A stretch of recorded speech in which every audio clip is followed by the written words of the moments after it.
Buenos días a todos. Espero que hayan amanecido muy bien. En honor al tiempo, damos inicio a nuestra jornada del día de hoy, sábado 3 de mayo. Así es que esto va a ser no muy largo también, así como anoche, porque lo que vamos a hacer es terminar la unidad.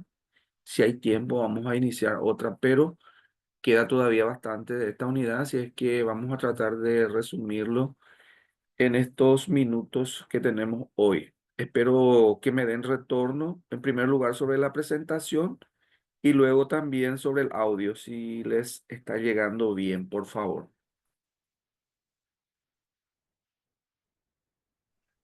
Sí, profe, se ve, profe. Excelente, excelente. Entonces iniciamos. Ayer estuvimos hablando de todo lo que significa la población y hemos visto las características básicas de la población parcialmente. Hoy vamos a seguir con esas características que hacen a la población y vamos a hablar efectivamente de algunos factores que faltaban desarrollar. Hemos hablado ayer de la natalidad, de la mortalidad, de la inmigración, de la emigración. Y hoy vamos a hablar un poco de las formas de crecimiento que están bien caracterizadas dentro de la ecología de cada población, ¿verdad? Hay diferentes formas de crecimiento que no son menos importantes, ¿verdad? Y estos son los dos tipos básicos que nosotros vemos. El crecimiento del tipo exponencial es uno y el otro es el tipo logístico o sigmoideo, le llamamos. Es por la curva que sigue el régimen de crecimiento dentro de un histograma de frecuencias o de un plano cartesiano. Hablemos inicialmente del tipo exponencial. Eh, Cuando hablamos nosotros de tipos de crecimiento, eso fundamentalmente se relaciona con cómo, en función al tiempo, la población se incrementa. En este caso, por cada unidad de tiempo que pase, la población se multiplicará por una cantidad constante. Mientras más grande sea n, mayor será el crecimiento, es decir, la constante. Supone un crecimiento continuo e indefinido. Y la gráfica tiene la forma de una J. Aquí pueden ver ustedes en el eje Y, ¿verdad? Aparece el número de individuos y en el eje X aparece el tiempo y ven ustedes cómo se va multiplicando, desarrollando esa forma de J en el tipo de crecimiento exponencial, el régimen de crecimiento de la población. Inicialmente nosotros vemos que a medida que transcurre el tiempo hay una multiplicación poblacional determinada, pero a medida que ese tiempo transcurre en forma masiva, la población se multiplica en forma también exponencial. Es decir, cuanto más tiempo exista, la población será mayor. Habida cuenta de que es como que el interés de un capital se va refinanciando y va generando más intereses. ¿Por qué? Porque cuando yo meto un dinero, supongámosle 100 en un ahorro, eso genera, digámosle, 5 de interés. Pero al rato ese 5 se capitaliza, entonces tenemos 105 ya de capital y sobre ese capital que es N para nosotros, se va estableciendo nuevos intereses. De ahí que a medida que pase el tiempo, el monto del capital, que en este caso sería la nueva población, va generando nuevas poblaciones. Por ello, se representa a través de este gráfico y es del tipo exponencial. Y vamos a ver algunos ejemplos de cómo se va erigiendo este tipo de población. Sucede normalmente en circunstancias muy especial o en circunstancias muy especiales y por un tiempo muy limitado, toda vez que existan recursos para que la población de esos organismos vayan creciendo. Aquí vemos el caso de las ratas, por ejemplo. En el eje Y vemos el número de individuos de la población y en el eje X vemos a las generaciones en función al tiempo. Siempre que nosotros queremos combatir algunas alimañas, le llamamos nosotros, eso no habría que pronunciar en el contexto ecológico, ¿verdad? Pero en el caso de ratones o ratas, como quieran llamarlo, la multiplicación siempre es exponencial cuando las condiciones ambientales están dadas. Y van a ver ustedes de que esa manifestación de crecimiento también representa este gráfico. Ven ustedes que inicialmente tenemos una rata hasta la tercera rata, pero luego el número de ratas determina una tasa de multiplicación muy alta. Entonces la población crece en forma exponencial y en el plano cartesiano podemos ver el régimen de esa nomenclatura gráfica, ¿verdad? De la J. Entonces, la curva en forma de J representa una población exponencial y finalmente en función al tiempo. Sucede cuando una población invade nuevos hábitats favorables. Imagínense cuando dejamos alimentos muy vulnerables a ciertos microorganismos, cuando dejamos un pan, por ejemplo, y la temperatura es elevada y la humedad también es elevada, aparecen algunos hongos como el Aspergillus o el Penicillium. Ahí aparecen unas cajas de Pétrica abajo que indican la rápida población de estas especies a medida que el tiempo transcurre. Inicialmente pareciera lento y normal la tasa de crecimiento, pero a medida que pasa el tiempo, los cuerpos de fructificación de estos hongos sobre todo manifiestan un exponencial crecimiento. Bueno, creo que se entendió muy bien este tipo de crecimiento que es el crecimiento exponencial y que manifiesta una forma de J dentro de el plano cartesiano. Pasemos ahora al segundo a la segunda forma o tipo de crecimiento, que es el sigmoideo o logístico también se le llama. Yo prefiero llamarlo sigmoideo porque es la forma que aparece en el gráfico. Este tipo de crecimiento supone que la población no crece indefinidamente y mientras mayor sea su densidad, más lento es su crecimiento y se detiene cuando la población alcanza un límite determinado de capacidad de carga.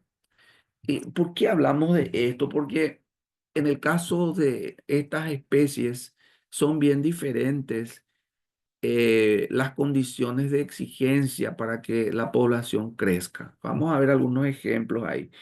Pero lo que podemos observar en el plano cartesiano es que en el eje Y aparecen otra vez el número de especies, en este caso escarabajos adultos, y vemos en el eje X el tiempo también, la evolución que tiene esta población en relación al tiempo. Y vemos que inicialmente la tasa de crecimiento manifiesta un crecimiento pronunciado. Luego alcanza un punto de inflexión en donde la curva pasa de ser cóncava a ser convexa para luego ya mantenerse constante. Nosotros nos acordamos mucho cuando estudiamos economía, o sea, que la ley de los rendimientos físicos decrecientes y economía de los seres vivos. En la ley de los rendimientos físicos decrecientes, la población en primera instancia, hablando del tiempo, es a una tasa creciente. Luego en la segunda etapa, que es la etapa racional, la población crece en una tasa constante. Y luego sigue creciendo la población, es cierto, pero a una tasa decreciente. Tanto la primera etapa como la tercera, nosotros le llamamos etapas irracionales dentro de la producción física, de seres vivos sobre todo. Entonces, esto manifiesta un poco una constante en vegetales y animales que nosotros en el ámbito de la agronomía vemos cómo se comporta con relación a los medios que uno le otorga. Nosotros le llamamos insumos, ¿verdad? Por ejemplo, el fertilizante que le podamos agregar, el agua que le podamos agregar, la densidad, etcétera. Jugamos con todo eso y vemos que los seres vivos tienen este comportamiento sigmoideo. Y tiene sigmoide porque tiene esa forma prácticamente de una S. Y aquí vemos nosotros eh, en el caso del crecimiento sigmoideo, sucede cuando las poblaciones nuevas se van estabilizando como resultado de la resistencia ambiental. Fundamentalmente tiene que ver con la existencia o no de alimentos que son las sustancias de las cuales se nutren, a pesar de que también hay otros factores como la temperatura, la presión atmosférica, la humedad, el viento, etcétera. Pero nosotros vimos que la edad, ¿se acuerdan de esas etapas prerreproductiva, reproductiva, posreproductiva? También la estructura de una población varía en función a esas etapas prerreproductiva, reproductiva y posreproductiva. Y hemos dicho que aquellos seres vivos que tienen un ciclo de vida muy corto, tienen el crecimiento más bien exponencial. Y en este caso, aquellos que tienen una etapa de vida un poco más largo tienen eh, esta manifestación más bien sigmoidea, por todo lo que significa esos cuatro principios: nacer, crecer, reproducirse y morir, que hacen un poco a los principios, pero también ahí entra a tallar el ciclo de vida de los organismos. Cuanto más corto sea el ciclo, ellos vencen fácilmente la resistencia ecológica y se multiplican a gran escala. Prueba de ello el caso de los ratones que vimos anteriormente en el tipo de crecimiento exponencial. Mm. Bueno, las poblaciones crecen hasta el número máximo de individuos que su ambiente le permite y por lo tanto ahí se estabilizan. En el caso de capacidad de carga, esto fue puesto a prueba por un científico ruso, y ahí aparece el nombre bien en ruso, quien realizó el siguiente experimento para determinar los factores que estabilizaban el crecimiento de la población en cuestión. ¿Qué es lo que hizo este investigador? Puso algunos ejemplares de escarabajo, Tribolium confusum, el nombre científico, todo está en latín, ¿verdad? El género, la especie ahí, en una caja con 16 gramos de alimento, en este caso harina, harina de trigo. Puso en primer lugar en una caja a los escarabajos con 16 gramos de harina y contó periódicamente el número de individuos, en este caso de 150 días de experimento.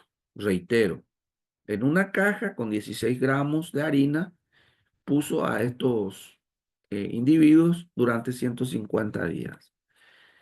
Bueno, y veamos en primer término qué hizo con la otra caja.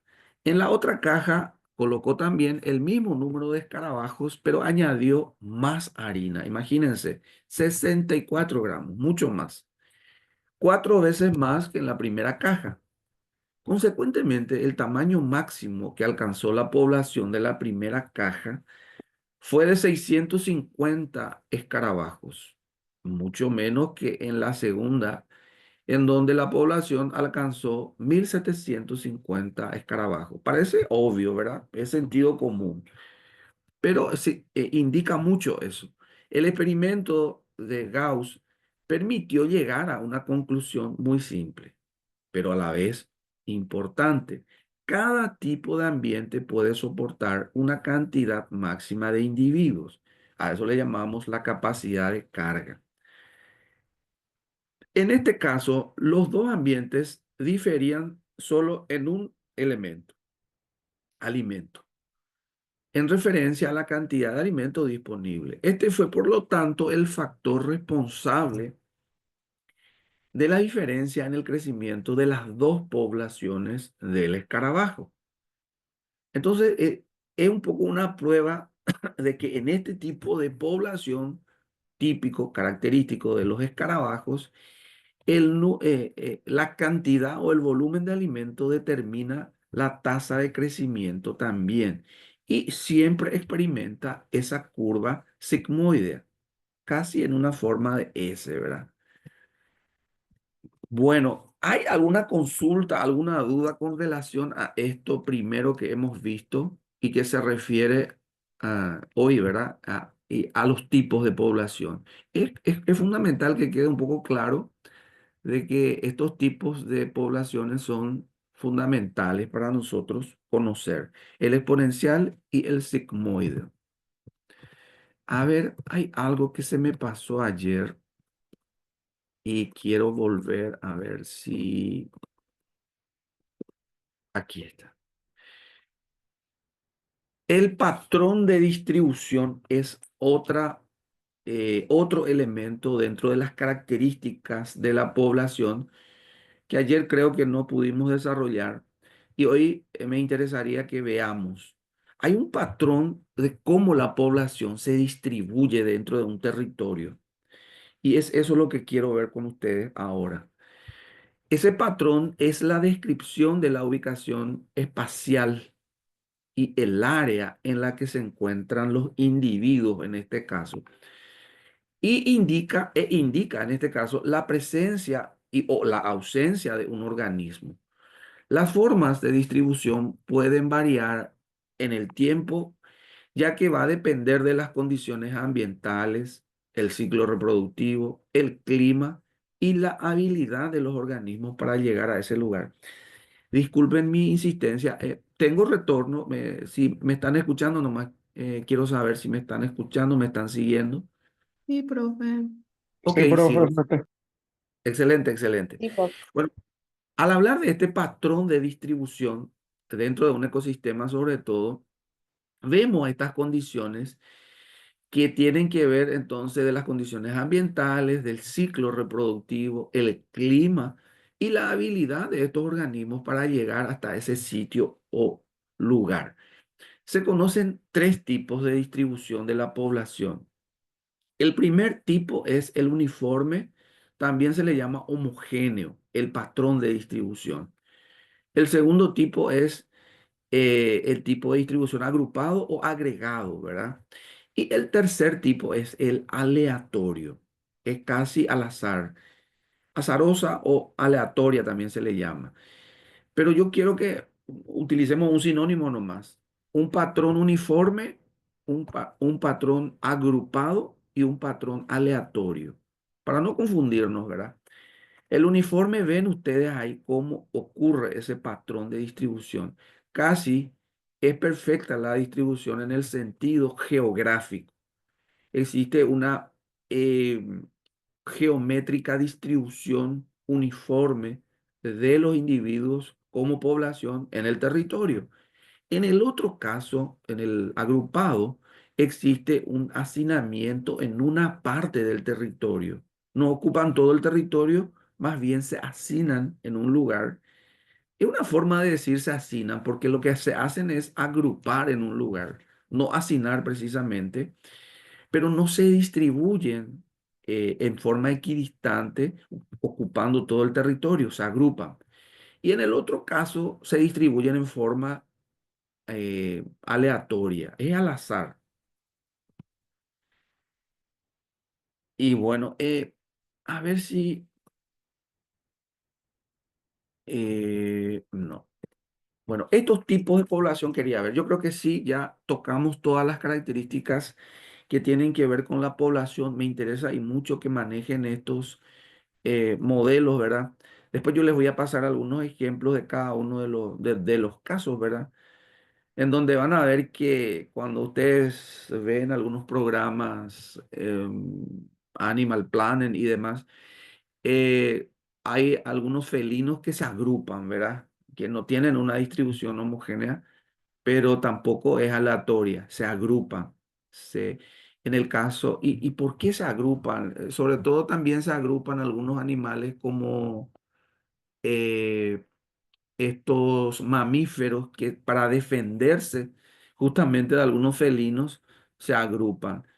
En el caso de los felinos, ellos se agrupan por una cuestión territorial también, en donde el macho tiene a su harén de hembras para mantener la población y es una característica muy singular en el caso de los felinos, pero en el caso de algunos mamíferos, como aparte de los felinos, como algunos bóvidos, ellos se agrupan, los gnus, por ejemplo, se agrupan para defenderse justamente del ataque de algunos animales carnívoros y hacen también que vivan en forma agrupada dentro de un territorio. Entonces van migrando no del territorio, sino de una parte del territorio a otro para defenderse, por mencionarles, ¿verdad?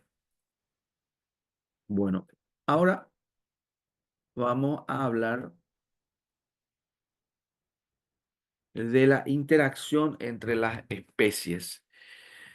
Nosotros sabemos que en en un ecosistema existen eh, poblaciones que son organismos de la misma especie, pero también existen interactividad entre poblaciones de una especie y poblaciones de otras especies, ya para que exista una comunidad. Pero en este caso, inicialmente vamos a hablar de la interacción que existe entre especies. Vamos a ver de los tipos de interacción que puedan existir entre esas especies, porque increíblemente estas interacciones manifiestan también un comportamiento ecosistémico y determinan una homeostasis o un equilibrio.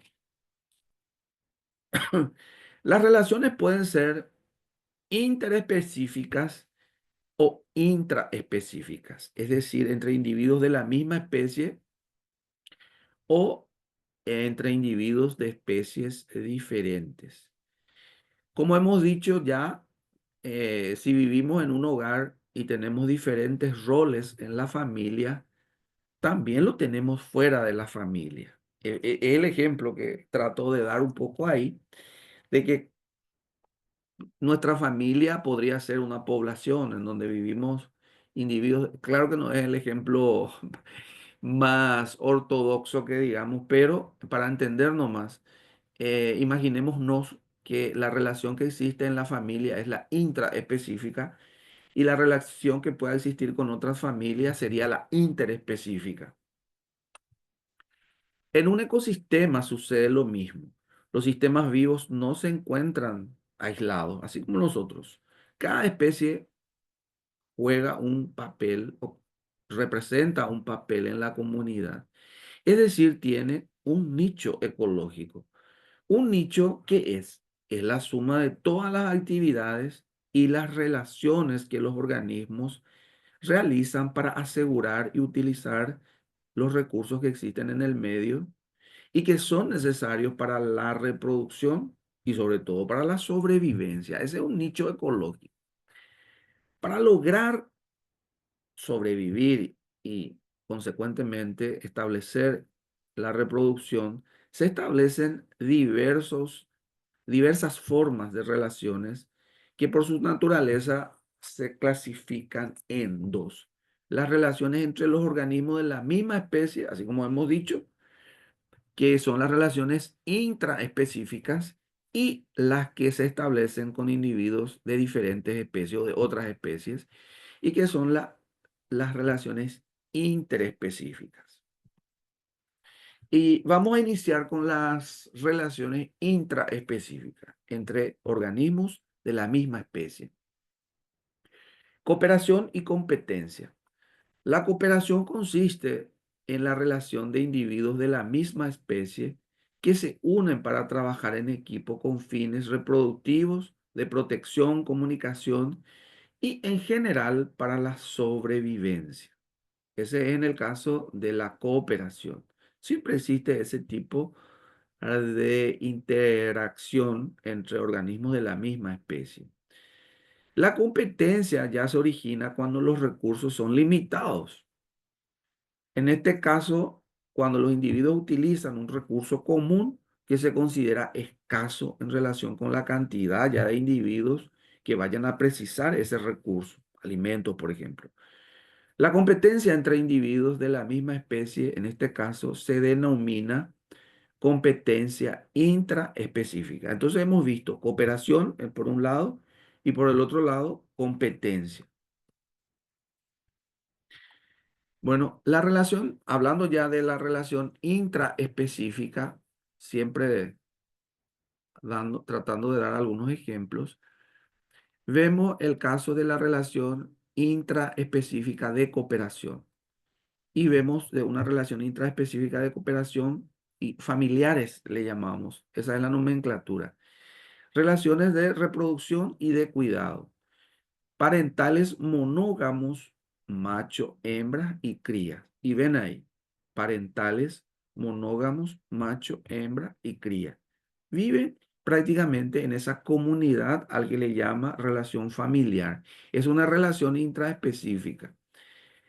Y también existen parentales polígamos, macho, hembra y crías, que ya se sabe qué significa en el caso de parentales polígamos en el que, por ejemplo, el macho en este caso tiene a varias hembras, ¿verdad?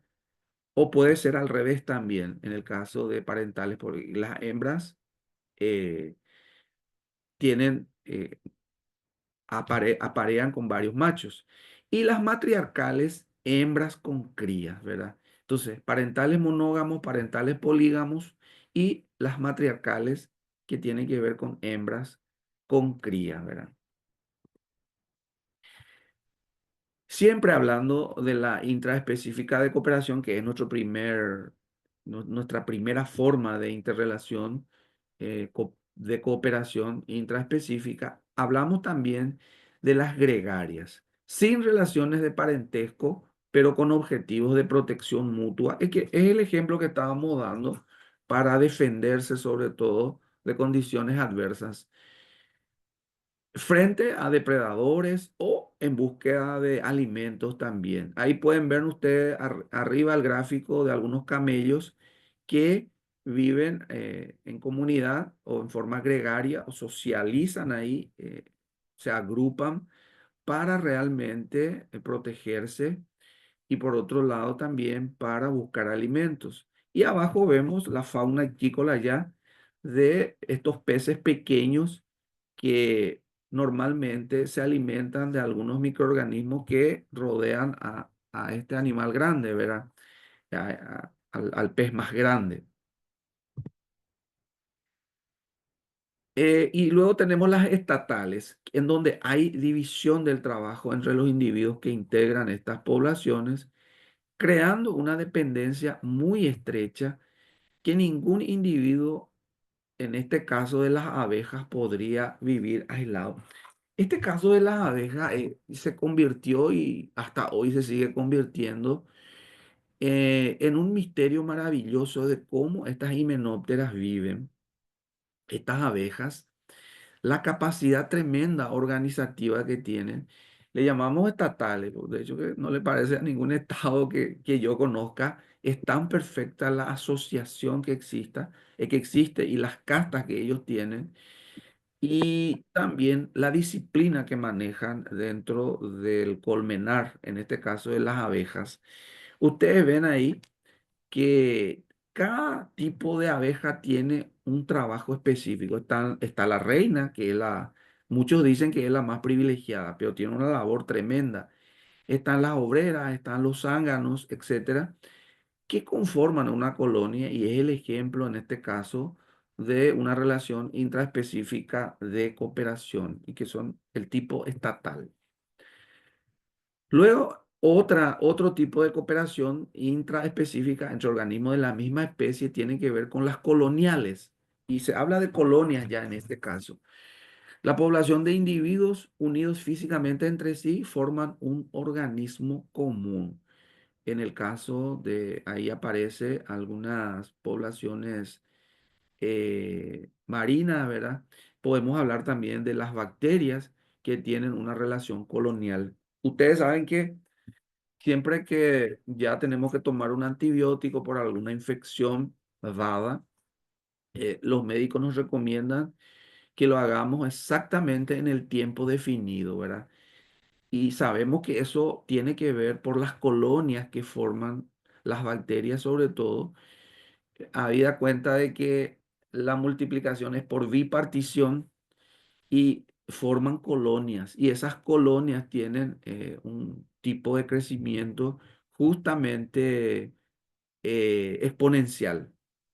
Si yo no tomo el antibiótico a la hora determinada, vamos a suponer que me recomiendan tomar cada 12 horas y yo lo hago cada 13 horas.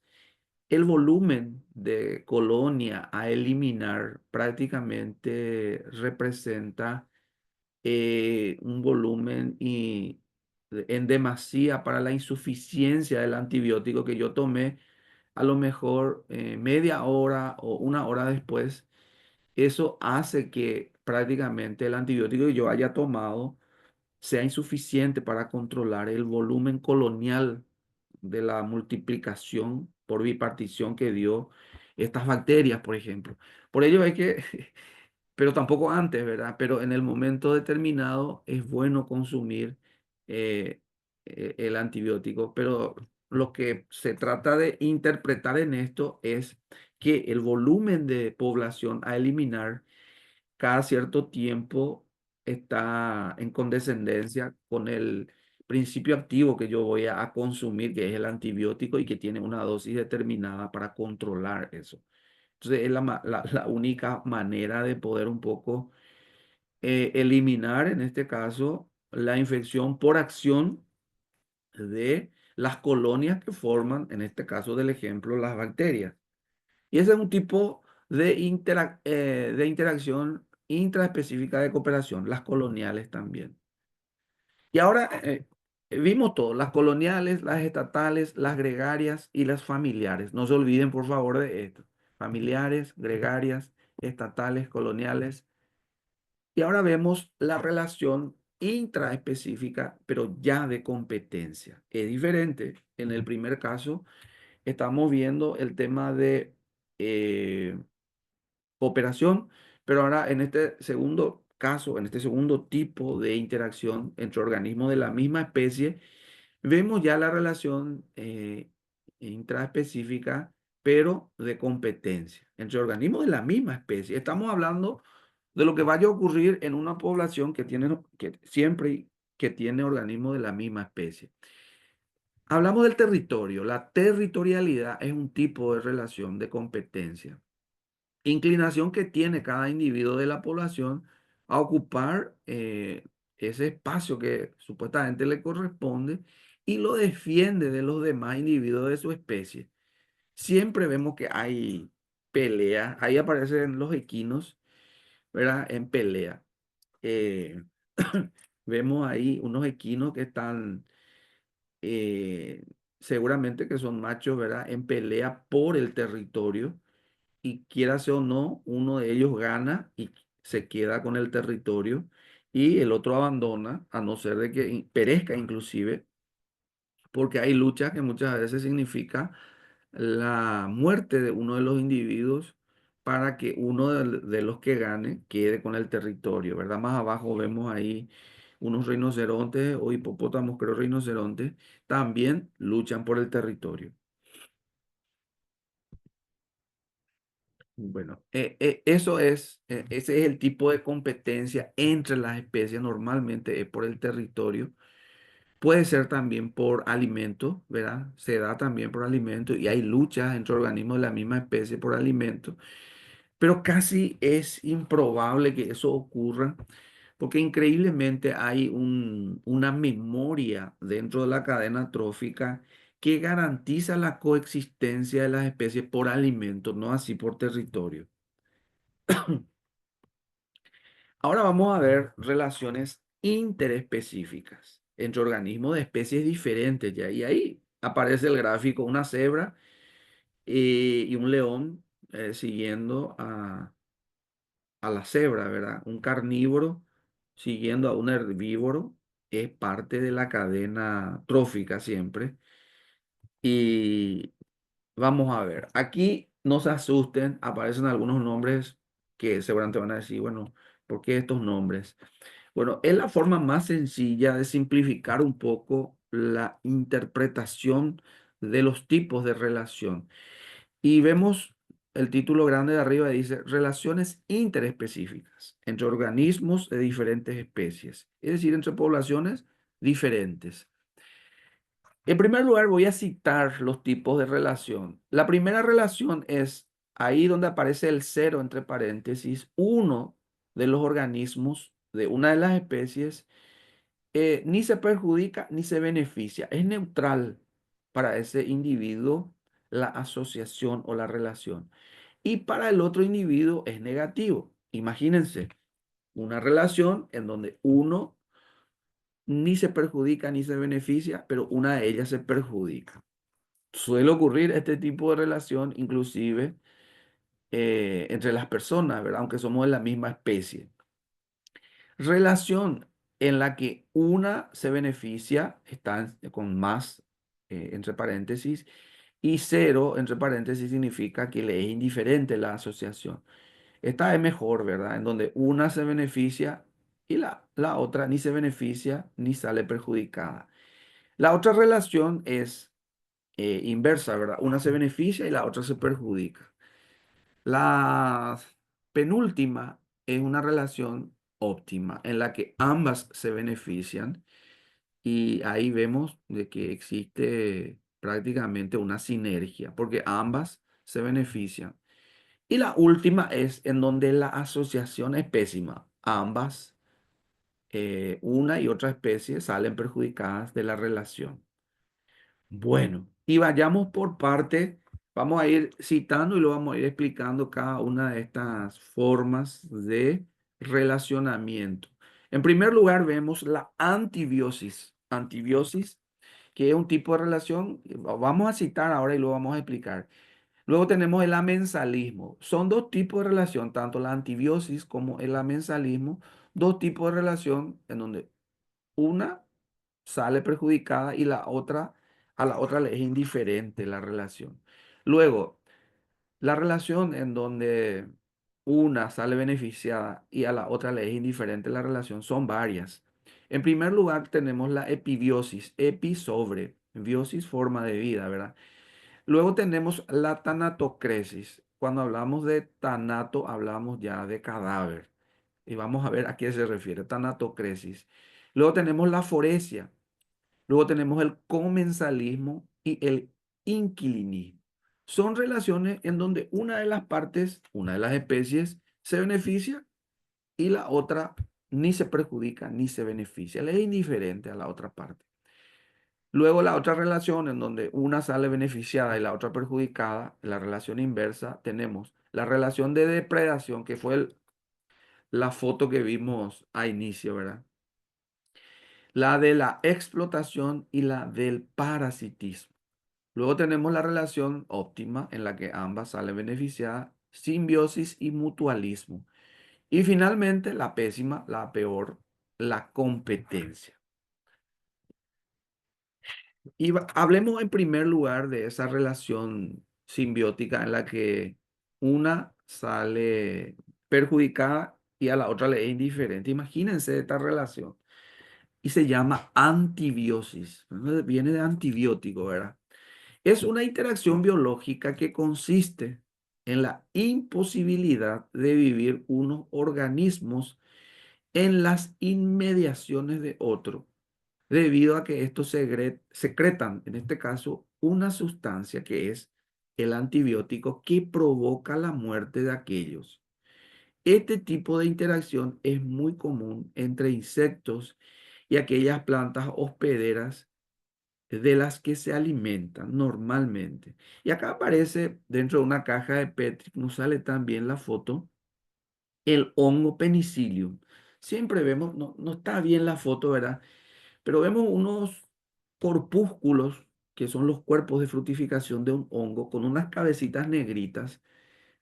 Y esos son los hongos del tipo penicillium. Con el microscopio se puede ver bien. ¿Qué segrega el penicillium? Una sustancia que impide la vida en su entorno de otros microorganismos, ¿verdad? Entonces, prácticamente ese penicillium, ¿verdad? Tampoco encuentra eh, ventaja, pero ni perjuicio, pero le perjudica al resto. Le es indiferente, ¿verdad? Pero sale perjudicada las demás especies, ¿verdad? Que se quieran interrelacionar. También hablamos de algunas sustancias alelopáticas.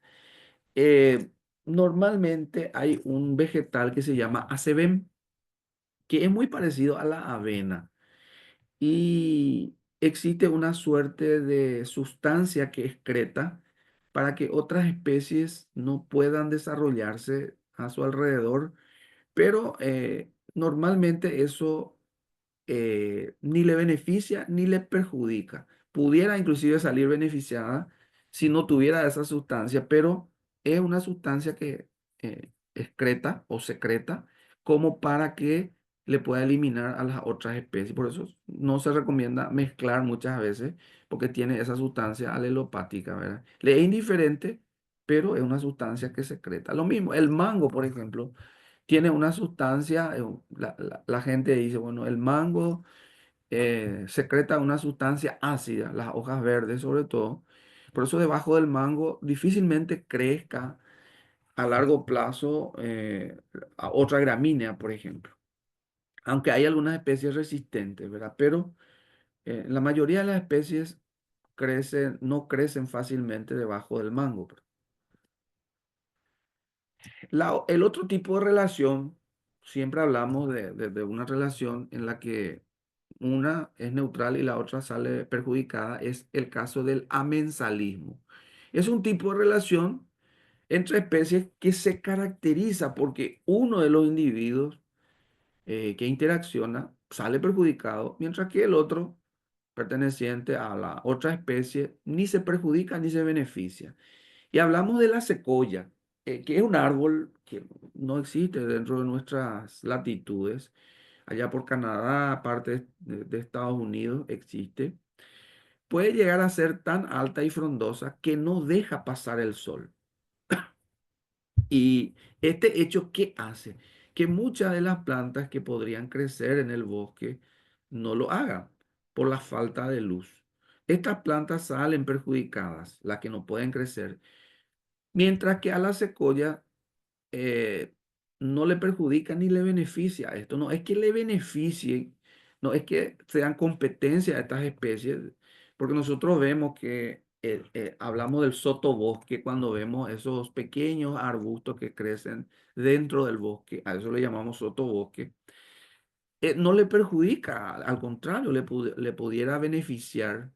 Entonces, que no deje pasar la luz, estas secoyas que tienen un sistema frondoso exuberante, eh, ni le perjudica ni le beneficia al árbol, pero sí le perjudica a las especies que pudieran desarrollarse en el sotobosque abajo.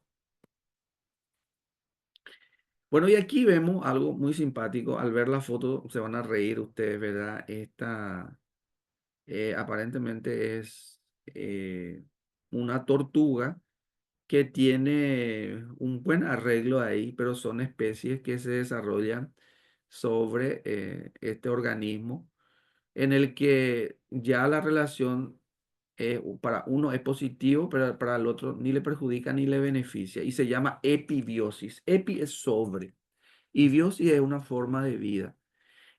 Un epibionte del griego que significa enzima es un organismo sésil. Sésil significa que crece en forma erecta, que vive encima del otro ser vivo. En este caso, el epibionte debe ser inofensivo para el anfitrión que le carga, que le tiene. Prácticamente es una mochila que no le debe pesar al anfitrión, al que lleva la mochila. Ejemplos de epibiontes comunes son los bálanos o las algas, ¿verdad? Que son los que crecen sobre, ahí ven en el primer caso algas, ¿verdad?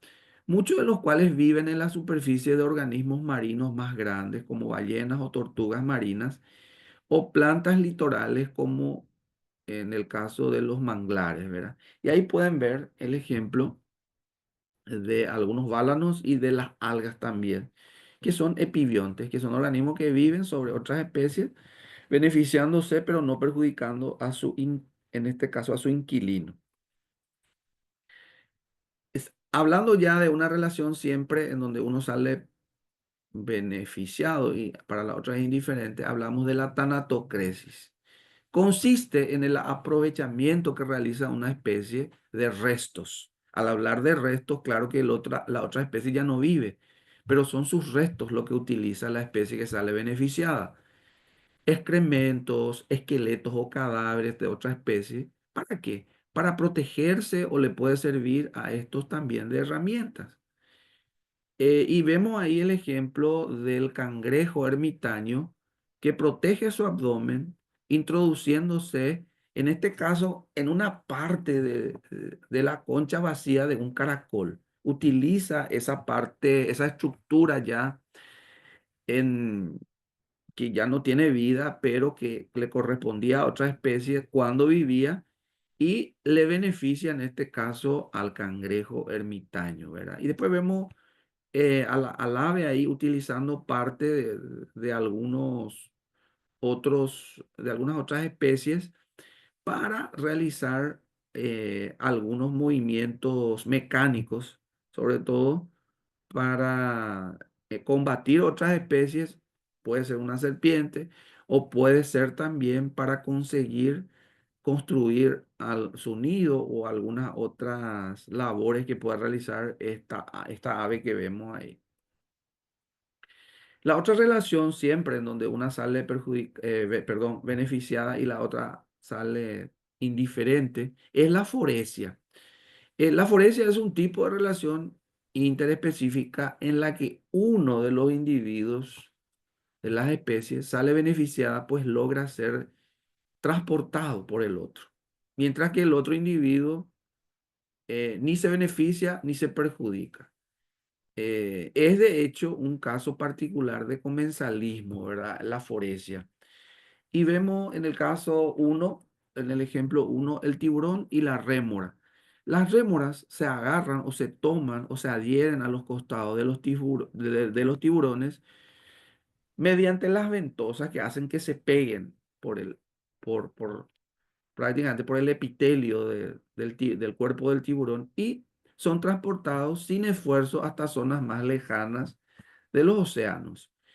Por otro lado, el otro ejemplo es el ácaro y un escarabajo. Eh, Algunos ácaros se postran en el abdomen de cierto tipo de escarabajo para conseguir su objetivo de desplazamiento sin gastar energía, sin perjudicarle en este caso al escarabajo.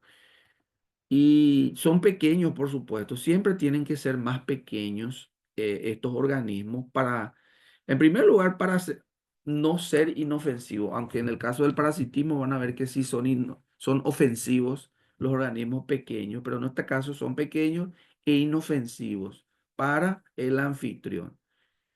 Y así, ya no leo el tercer ejemplo porque creo que ya se entiende que en este caso el transporte tiene que ver un poco con la foresia, ¿verdad? El transporte. Utilizan el cuerpo de otras especies para transportarse, ¿verdad? Y aquí pueden ver de que las abejas, por ejemplo, cumplen esa función y por eso realizan la polinización, puesto que transportan el polen, ¿verdad? Al ir a libar de una flor a otra, lo que hacen es realizar la fertilización. Y aquí vemos el escarabajo lleno de ácaros en su abdomen, también para transportar a estos escarabajos. Y vemos ahí las rémoras, el tiburón. Y aquí vemos a otra especie, una díptera en este caso, que tiene en su abdomen a unos escarabajos también, que va a transportarse en vuelo inclusive, ¿verdad? Este es un transporte más lujoso, ¿verdad? Porque va a ir volando de un sitio a otro. Hablemos ahora del comensalismo.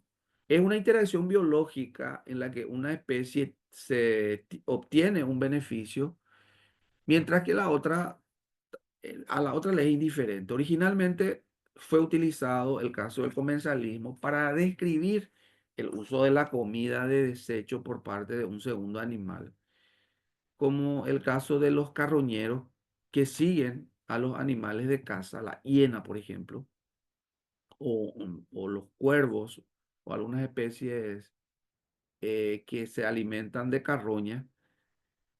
Los individuos de una población, en este caso, aprovechan los recursos que sobran de la otra población que pudo haber interferido. La especie que se beneficia en este caso es el comensal. Y ahí aparece, vemos los cuervos, que son un ejemplo de comensalismo. Y ahí vemos a una garza que también eh, se va y se alimenta seguramente de algunas garrapatas, en este caso, de, como forma de comensalismo. Es un comensal. Comensal es justamente aquel invitado a comer. Un invitado a un almuerzo es un comensal, o a una cena, o a un desayuno es un comensal. En este caso, siempre aparece una especie que puede ya poner a disposición esos alimentos. Y normalmente en el caso de comensalismo se hablan en ecología de restos. Vemos unos ejemplos aquí. Bueno, el inquilinismo. El inquilino es aquel que alquila y vive en un sitio determinado, ¿verdad? Es un tipo de relación entre especies en la que una de ellas se aprovecha de la otra de tal forma que utiliza como refugio ese lugar y para también alimentarse, nido o similar de otro sin que ésta reciba nada a cambio. Y ahí vemos a la ardilla que utiliza un árbol, y ese refugio del árbol es muy útil para la ardilla, que sale beneficiada, pero al árbol no le perjudica ni le beneficia. Y vemos también en el caso de la orquídea que cualquiera podría decir, bueno, es un epibionte y podría ser una epibiosis en el caso de las orquídeas, pero no. También la orquídea es un inquilino y su relación es de inquilinismo, puesto que aunque querramos creer que la orquídea se alimenta del árbol, no es así. El árbol, normalmente para que crezca la orquídea sobre el árbol, se necesita un sustrato. Y ese sustrato tiene que estar rico en carbono, sobre todo.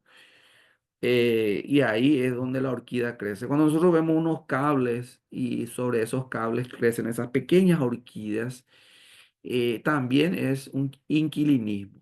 Esos cables están llenos de, sobre todo, carbono, monóxido de carbono, y son un sustrato ideal para que las orquídeas se desarrollen. Indican zonas de mucha contaminación, no más que las orquídeas estén presentes en ciertos sitios donde hay muchos cables, y normalmente ocurre en lugares donde hay alto tránsito y alta expedición de monóxido de dióxido de carbono. La depredación es otro tipo ya en la que la relación es inversa. Una sale beneficiada y la otra sale perjudicada.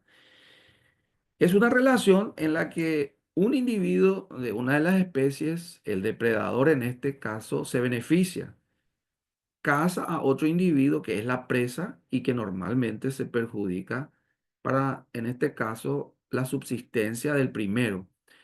Un mismo individuo puede ser depredador de algunos animales y a su vez presa de otros, aunque en todos los casos el predador es carnívoro. Esta interacción ocupa un rol sumamente importante, sobre todo en la selección natural. Y vemos ahí el caso de la primera foto que vimos, el felino atrapando ahí a la cebra ya. que se convierte en la presa y en este caso el depredador es el felino. Vemos un oso que creo que lleva a una morsa, a una foca o una morsa, y la misma cosa, la presa es la morsa en este caso y el oso es el depredador. Explotación es otra forma también en donde una sale beneficiada, una de las especies, y la otra perjudicada. Y en el caso de la explotación, esto consiste en la interacción de varias especies durante su actividad biológica, que tiene como resultado el beneficio de especies a expensas de otras que se ven perjudicadas. Bueno, el ser humano especialista es en esto, ¿verdad? En el tema de la explotación, en donde ven ustedes ahí un ave de otra especie viene a alimentarle a esta otra grandotota, ¿verdad? Que se deja alimentar y le explota prácticamente a una de las aves, pues tiene que gastar mucha energía, ¿verdad? Ustedes ven que en este caso particular de la explotación, una sale perjudicada. Nosotros los seres humanos confundimos muchas veces la solidaridad con la explotación. Ven ahí que parece muy solidario que esta ave de otra especie le alimente a la grandotota ahí que está y parece solidaridad, pero en realidad no es, es explotación, ¿verdad? Y es un tipo también de interacción entre una especie y otra en donde, reitero, una sale perjudicada y la otra beneficiada. El parasitismo, que ya mencionamos más adelante, es un tipo de relación entre individuos de especies diferentes, en la que uno de ellos, claro, sale beneficiado del parásito y el otro sale perjudicado, el parasitado, aunque normalmente no muere. Normalmente no muere. En el caso de las garrapatas que le ataca al perro, las garrapatas son el parasitado es el perro, normalmente no muere a corto plazo.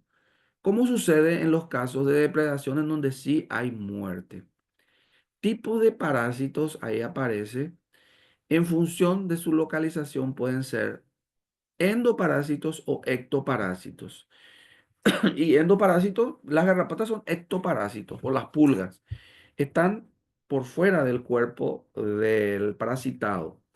Pero en el caso, por ejemplo, de la lombriz, podemos hablar de una Taenia solium o de otro parásito interno, es un endoparásito. Normalmente los endoparásitos viven en el interior del huésped y los ectoparásitos en el exterior del huésped. Creo que es muy claro eso, no es muy complicado, el tema del ectoparasitismo y del endoparasitismo. Y ahí vemos los piojos, los ácaros, los pulgones, los muérdagos, son ectoparásitos. Crecen alrededor de sus presas a las que les parasita, ¿verdad? Y, y ahí pueden ver ustedes el cabote, ustedes conocen, ahí muy parecido al muérdago que parasita la planta. Ñanojeana upea upea. Y muchos dicen que es remedio, ¿verdad? Por cierto, entre paréntesis. Y ahí vemos los pulgones que normalmente liban la savia de algunas partes del vegetal, fundamentalmente de las hojas y ramas jóvenes. Los piojos que conocemos y ahí puede un tipo de ácaro aparte del piojo es la garrapata. Aquí vemos ya los endoparásitos. Bueno, ahora sí, vemos el tétano, por ejemplo, el Clostridium tetani. Clostridium tetani. Ustedes saben de que el tétano, este Clostridium, es una bacteria que vive en un ambiente anaeróbico. Por eso hay que lavar bien con agua oxigenada, bueno, sobre todo si uno no tiene la antitetánica, si es posible peróxido, ¿verdad?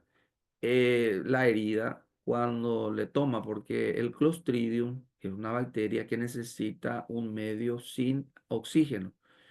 Clostridium tetani es endoparásito también. Y vemos otros Clostridium que son bacterias, el Clostridium botulinum, que también hace que se le tome a uno el timpanismo. Por ejemplo, come uno, sobre todo esto suele ocurrir cuando uno come alimentos ya vencidos, estos que vienen en conserva, y sí o sí se desarrolla en ese ambiente anaeróbico, porque está herméticamente cerrado normalmente, puede ser, no sé, algún alimento que viene industrializado, pero enlatado, normalmente produce estas bacterias. Hay que tener mucho cuidado.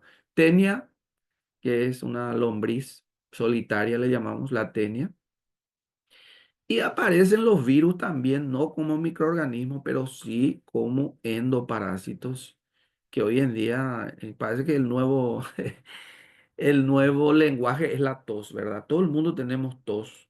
Estamos con este tema del virus, que es un endoparásito, pero no como un organismo, sino como un ente, porque son moléculas que tienen una cierta autonomía y que difícilmente, o sea que hasta hoy el ser humano no ha generado un viricida. Elimina virus, dice algunas propagandas, eso es mentira. Los virus no se eliminan, habida cuenta de que se puede prácticamente eliminar parte de la población porque los virus forman volúmenes masivos que van multiplicándose y son moléculas que tienen esa autonomía, ¿verdad? Y son también endoparásitos, por cierto. Hablemos del mutualismo como una forma óptima de relación entre una especie y otra. Y sabemos ya que en el mutualismo ambos se benefician y mejoran su aptitud biológica. Esta relación puede ser de distinto tipo según el intercambio que se produce. Y hablamos de mutualismo cuando existe una relación mm, benéfica de recurso-recurso. Un tipo de recurso es canjeado por otro. Y ahí vemos las bacterias del género Rhizobium que fijan nitrógeno y las plantas leguminosas como la soja, el poroto, el maní intercambian nitrógeno por carbohidratos, ¿verdad? En este caso, las bacterias fijan el nitrógeno atmosférico, muy útil para la planta que necesita del nitrógeno. Entonces, hay un intercambio, un trueque de recursos. Entonces, la relación por recurso.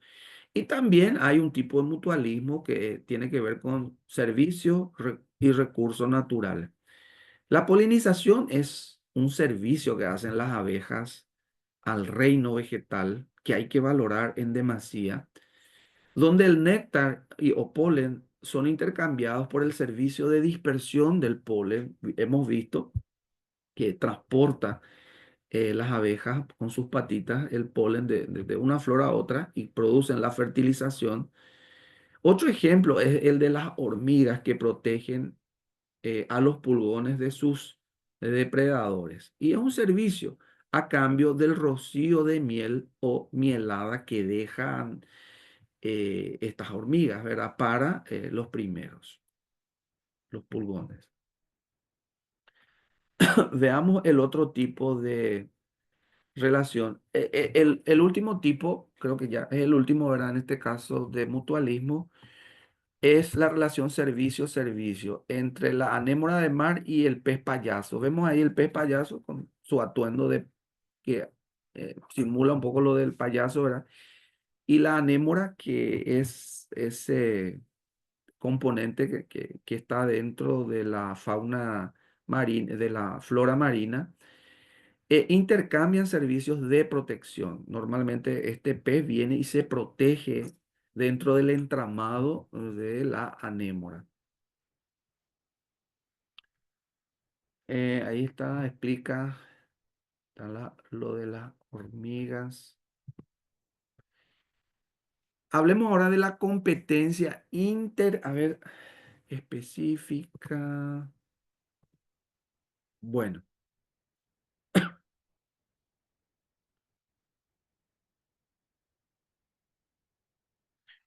Relación interespecífica en donde ambos salen perjudicados. Esta es la peor relación que pudiera existir entre un ser. Le llamo peor, no en el sentido ecológico, sino en el sentido de que ambas especies salen perjudicadas. Interacción que se produce cuando los individuos de distintas especies se disputan los mismos recursos en un ecosistema. Esto puede provocar reducción del crecimiento y las tasas de reproducción en ambas especies, causar la muerte de otros organismos que no están en competencia inclusive. Una especie entera puede ser apartada de su hábitat ya que no puede competir exitosamente. En casos extremos, un competidor puede causar la extinción de otras especies. Cuando dos especies compiten, puede que coexistan, y es que vivan juntas en un mismo ambiente, si los recursos básicos que necesitan para subsistir o la manera en que puedan aprovechar dichos recursos se puedan diferenciar o que una especie excluya a la otra del mismo, es la otra opción. El competidor más fuerte ocupará por completo el nicho del competidor más débil, conllevando a la exclusión de este último del ambiente. Pero siempre hay un perjuicio para ambos. Y veamos la competencia interespecífica negativa. El primer caso es la competencia por explotación. Veamos qué pasa en este caso de la competencia por explotación. Una de las especies consume más eficientemente un recurso y por ello reduce la disponibilidad para el resto de las especies. En este caso particular, vemos que hay una competencia, pero al ser más eficiente uno, eso no significa que salga beneficiado.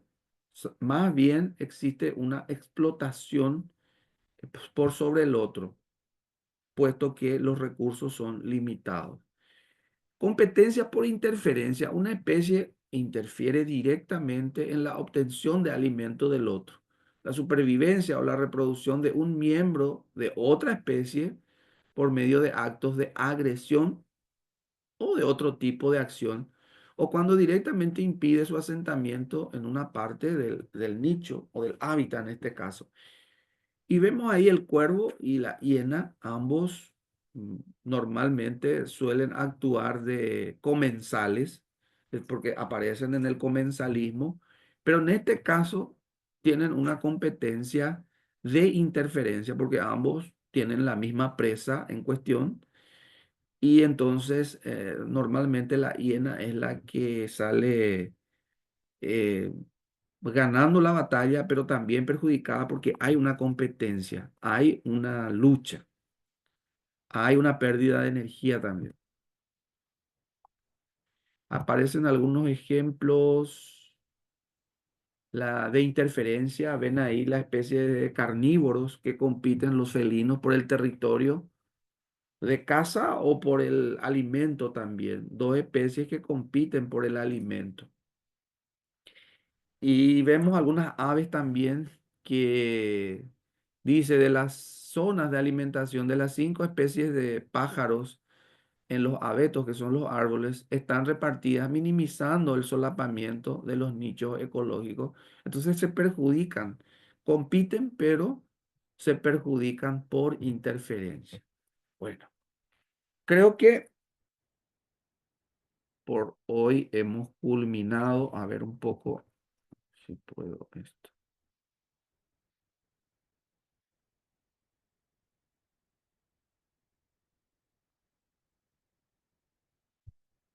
Bueno, gente, por hoy culminamos esta unidad. Anoche yo les dije que el martes, a partir del martes, arrancaría nuestros compromisos, pero aún así ya está en la plataforma para los que quieran ya y tengan tiempo de afianzar, de ver los materiales, las tareas, etcétera. A partir del martes yo voy a establecer los plazos. Habida cuenta de que anoche me he comprometido por el pedido de un compañero de ustedes y creo que algunos más, para arrancar a partir del martes a establecer los plazos de entrega. Lo que sí, yo creo que les aclaré que me gustaría que formen grupos de 5 personas idealmente y mínimo de 2 personas. Ese trabajo, conforme figura en la metodología, solamente solicita un trabajo escrito. Yo reitero, ustedes pueden preparar un pequeño video eh, en vez del trabajo escrito, en donde resumen todo el material en 7 o 10 minutos como máximo, que también les va a servir, indistintamente o el video o el trabajo escrito. Muchos hacen ambas cosas, no hay problema con eso, pero con el video o con el trabajo escrito, a mí me basta, ¿verdad? Solamente que los que entregan el video ya no van a presentar después en la clase presencial sus trabajos. Pero los que entregan en forma escrita van a tener que volver a presentar, van a hacer una ponencia, un resumen breve del trabajo escrito que han presentado sobre la biomimética. ¿Alguna consulta hasta aquí? ¿Qué tal? ¿Qué les pareció? ¿Bien? ¿Vamos bien? Sí, profesor, vamos bien, espectacular, todo entendido. Gracias, profesor. A vos, Ramón, a vos muchas gracias. También a los demás, yo les agradezco muchísimo su participación, ¿verdad? Yo sé que no es fácil un sábado estar, ¿verdad? En esto, pero siempre vamos aprendiendo, yo de ustedes más y ustedes un poco de mí, ¿verdad? Todos vamos creciendo en esto, así es que vamos a ir dando en forma racional esto y toda vez que no entremos a que sea muy árido, está espectacular, ¿verdad? Toda vez que sea agradable, está espectacular.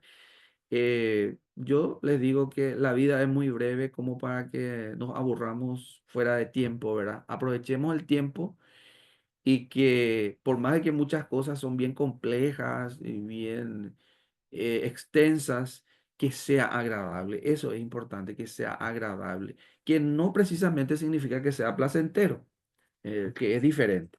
Que sea agradable significa que nuestros sentidos estén prestos a seguir, que nuestros sentidos estén prendidos a seguir con lo que estamos dando, ¿verdad? Porque creo que lo que ustedes están haciendo al seguir este curso de especialización es sumamente importante en relación a lo que no solamente el planeta necesita, sino en relación a lo que nuestros seres humanos hermanos necesitan, ¿verdad? Que el planeta siga siendo sostenible en cuanto a la riqueza que nos ofrece. Bueno, gente, por hoy es todo. Espero que tengan un maravilloso sábado, hoy 3 de mayo. Creo que es una fecha especial hoy. Es que es día de la, no sé día de qué es hoy, pero es un día especial. Así es que disfruten, celebren este fin de semana y espero que los que están enfermitos se recuperen pronto y que gracias a Dios podamos encontrarnos próximamente el viernes. Hasta entonces, muchas gracias. Bendiciones. Hasta Gracias, luego. profe. Hasta Gracias. luego. Gracias, profe. Buen fin Gracias. de semana.